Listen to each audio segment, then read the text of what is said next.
Abraham Lincoln, edited by Lillian Marie Briggs, Lincoln-Douglas Debate, first joint debate delivered at Ottawa, Illinois, August 21st, 1858. Lincoln's Reply, Part 2.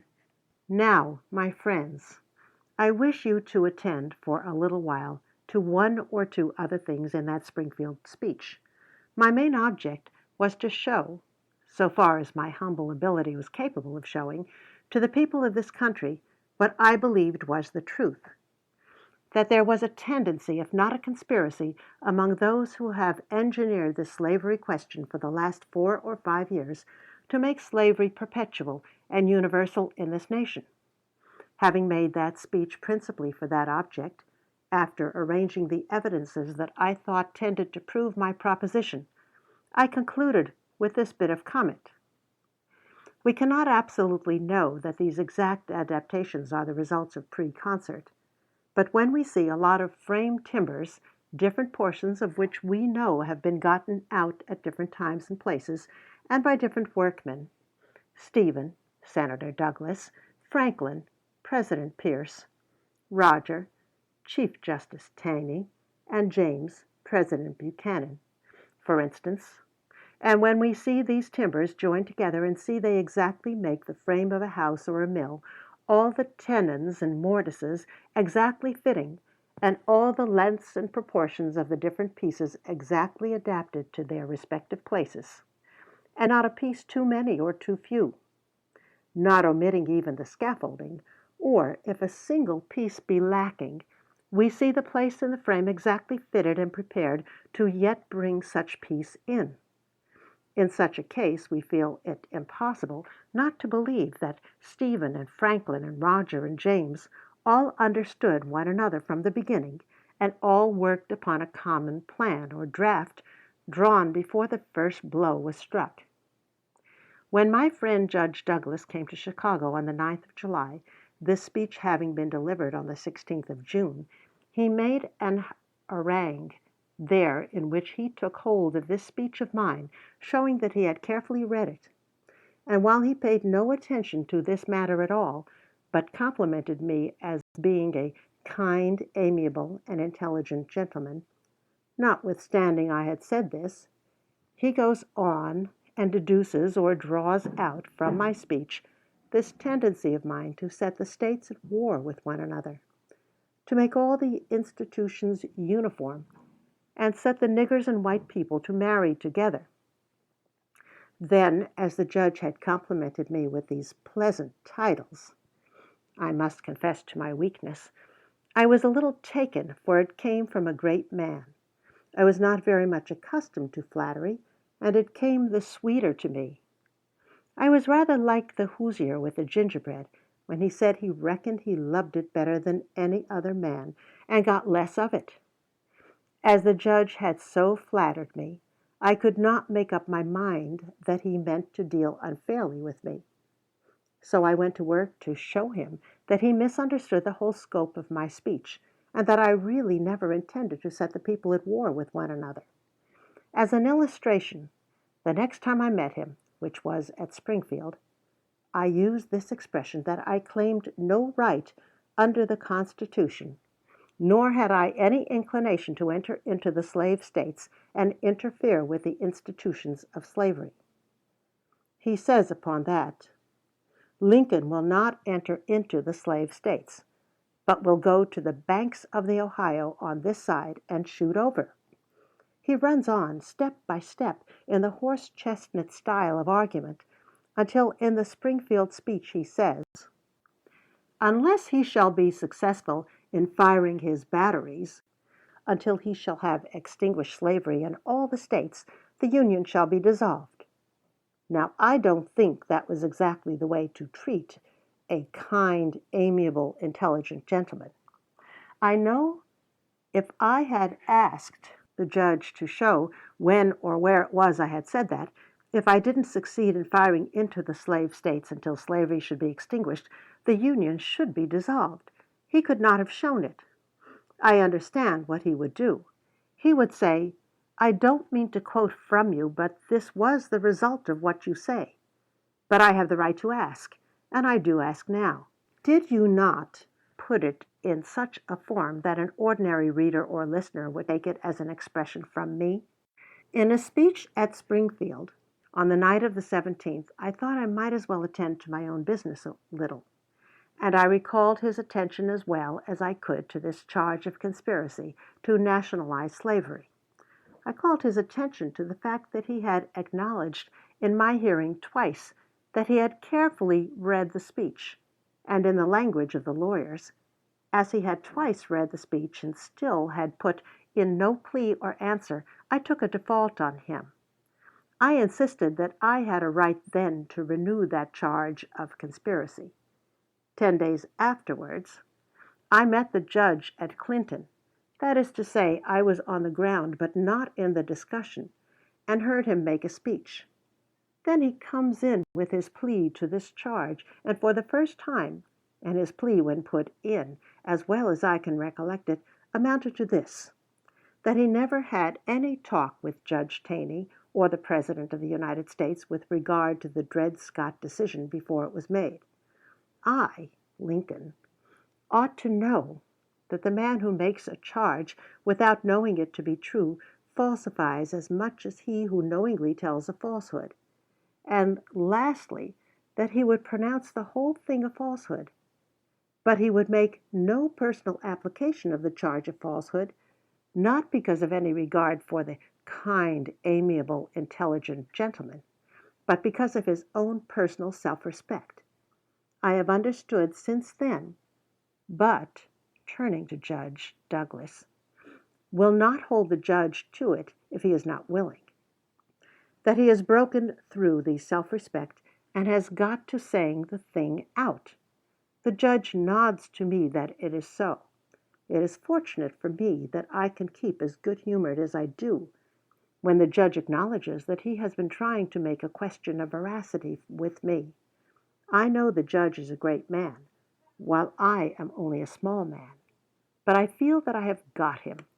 I demur to that plea. I waive all objections that it was not filed until after default was taken, and demur to it upon the merits.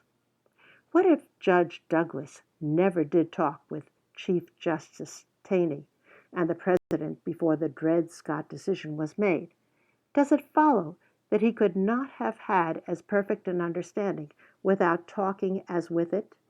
I am not disposed to stand upon my legal advantage.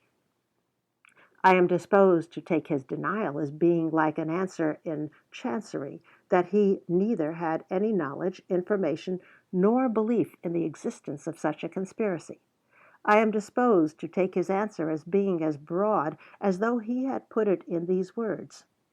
And now I ask, even if he had done so, have not I a right to prove it on him, and to offer the evidence of more than two witnesses by whom to prove it? And if the evidence proves the existence of the conspiracy, does his broad answer denying all knowledge, information, or belief disturb the fact? It can only show that he was used by conspirators and was not a leader of them.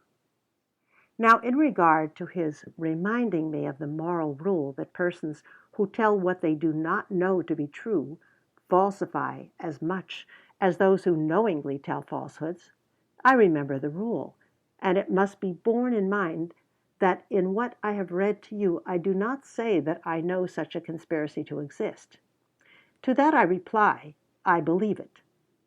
If the judge says that I do not believe it, then he says what he does not know, and falls within his own rule that he who asserts a thing which he does not know to be true falsifies as much as he who knowingly tells a falsehood. I want to call your attention to a little discussion on that branch of the case, and the evidence which brought my mind to the conclusion which I expressed as my belief. If, in arraying that evidence, I had stated anything which was false or erroneous, it needed but that Judge Douglas should point it out, and I would have taken it back with all the kindness in the world. I do not deal in that way. If I have brought forward anything not a fact, If he will point it out, it will not even ruffle me to take it back.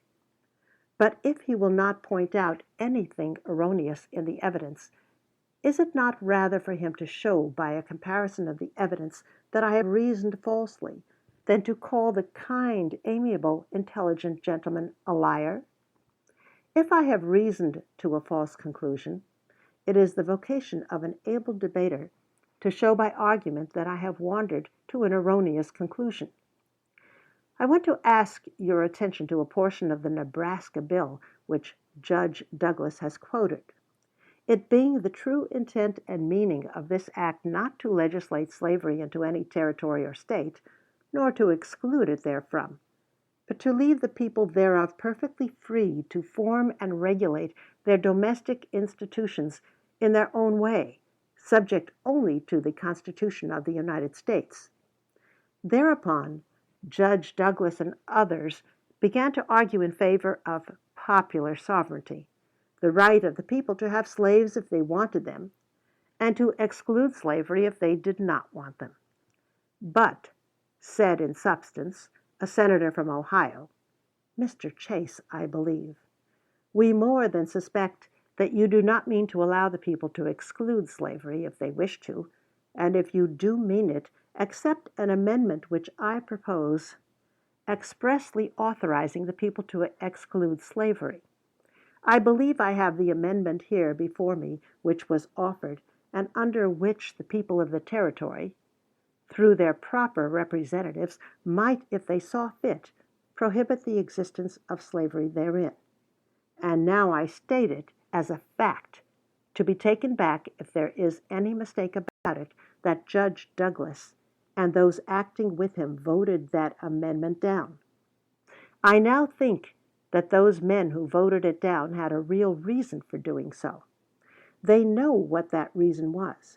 It looks to us, since we have seen the Dred Scott decision pronounced, holding that under the Constitution the people cannot exclude slavery.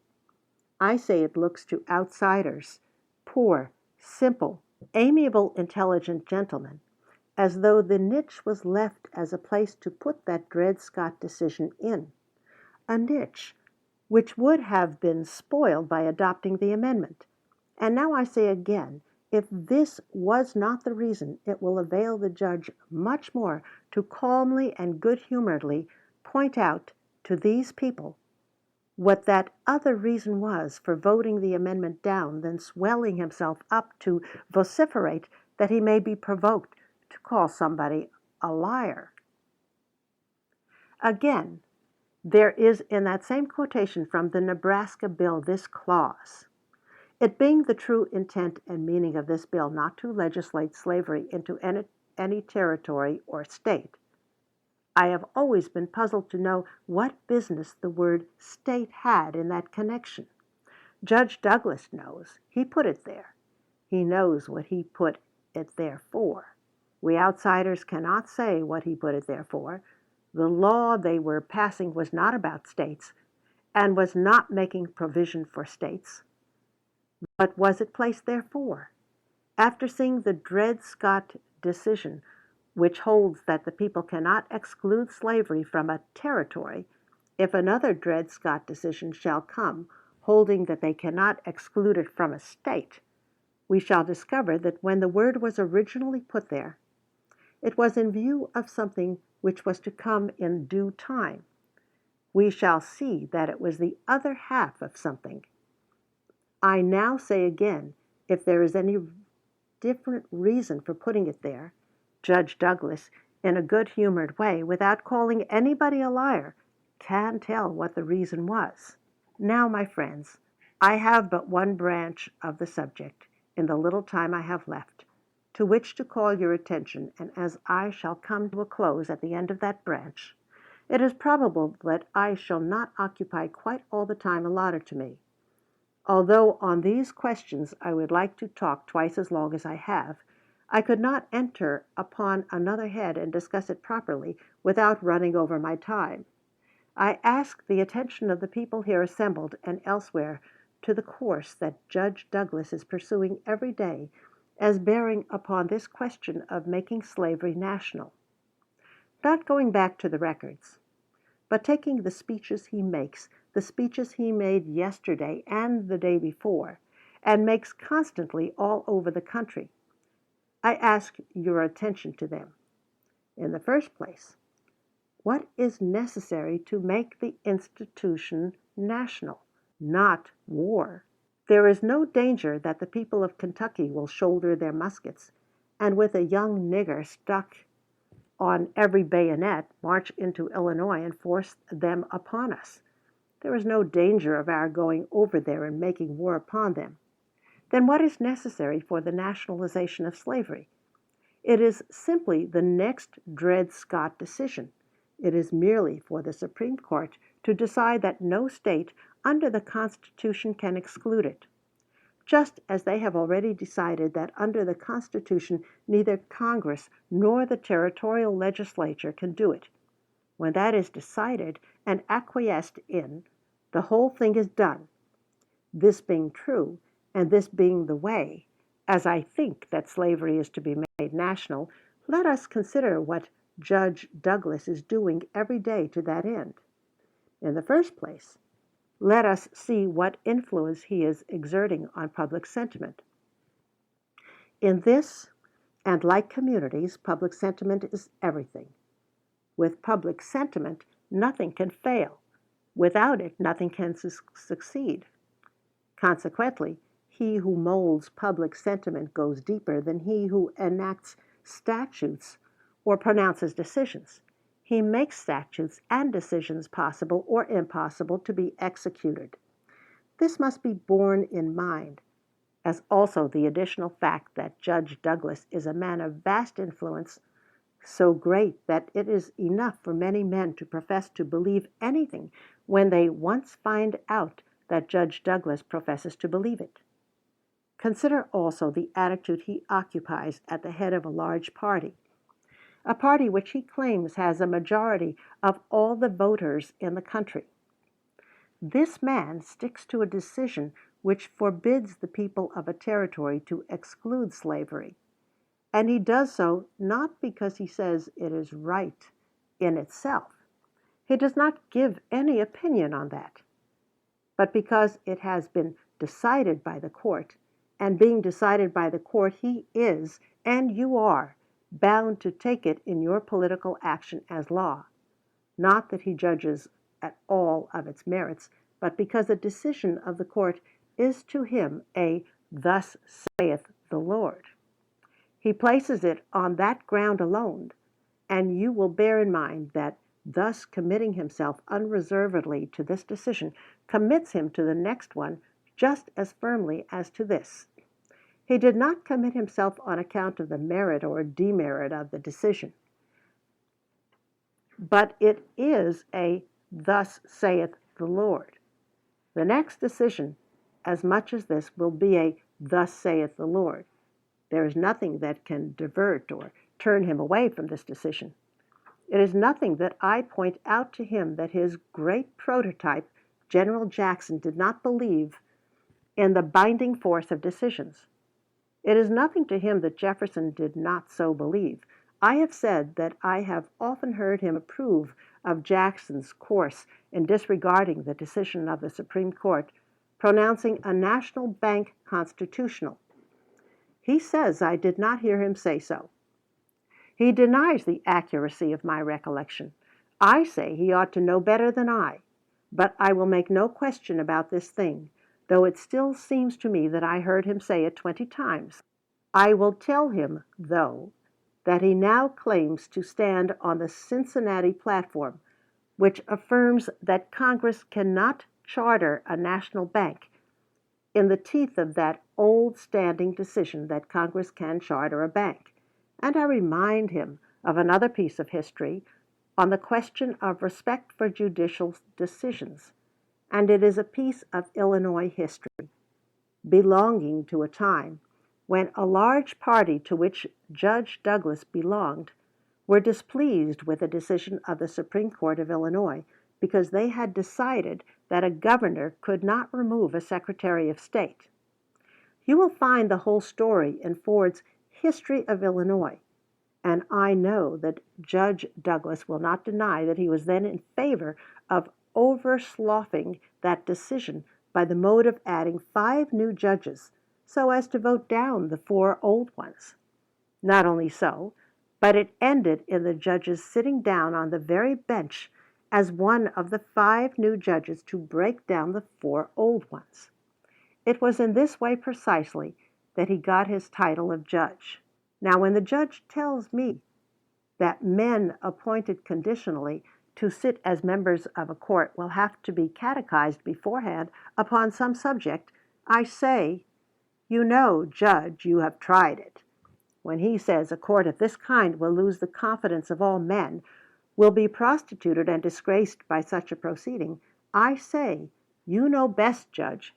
You have been through the mill. But I cannot shake Judge Douglas's teeth loose from the Dred Scott decision. Like some obstinate animal, I mean no disrespect, that will hang on when he has once got his teeth fixed, you may cut off a leg or you may tear away an arm, still he will not relax his hold. And so I may point out to the judge and say that he is bespattered all over from the beginning of his political life to the present time, with attacks upon judicial decisions. I may cut off limb after limb of his public record and strive to wrench from him a single dictum of the court. Yet I cannot divert him from it. He hangs to the last to the Dred Scott decision. These things show there is a purpose strong as death and eternity for which he adheres to this decision, and for which he will adhere to all other decisions of the same court. A voice. Give us something besides Dred Scott. Yes, no doubt you want to hear something that don't hurt. Now, having spoken of the Dred Scott decision, one more word and I am done. Henry Clay, my beau ideal of a statesman, the man for whom I fought all my humble life, Henry Clay once said of a class of men who would repress all tendencies to liberty and ultimate emancipation, that they must, if they would do this, go back to the era of our independence and muzzle the cannon which thunders its annual joyous return. They must blow out the moral lights around us. They must penetrate the human soul and eradicate there the love of liberty. And then, and not till then, could they perpetuate slavery in this country. To my thinking, Judge Douglas is, by his example and vast influence, doing that very thing in this community when he says that the Negro has nothing in the Declaration of Independence.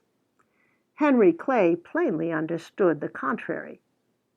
Judge Douglas is going back to the era of our Revolution, and to the extent of his ability muzzling the cannon which thunders its annual joyous return.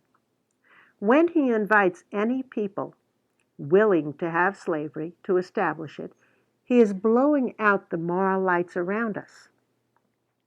When he says he cares not whether slavery is voted down or voted up, that it is a sacred right of self-government, he is, in my judgment, penetrating the human soul and eradicating the light of reason and the love of liberty in this American people. And now I will only say that when by all these means and appliances Judge Douglas shall succeed in bringing public sentiment to an exact accordance with his own views, when these vast assemblages shall echo back all these sentiments, when they shall come to repeat his views and to avow his principles, and to say all that he says on these mighty questions, then it needs only the formality of the second Dred Scott decision, which he endorses in advance, to make slavery alike lawful in all the states, old as well as new, north as well as south. End of section 10. End of noted speeches of Abraham Lincoln, edited by Lillian Marie Briggs.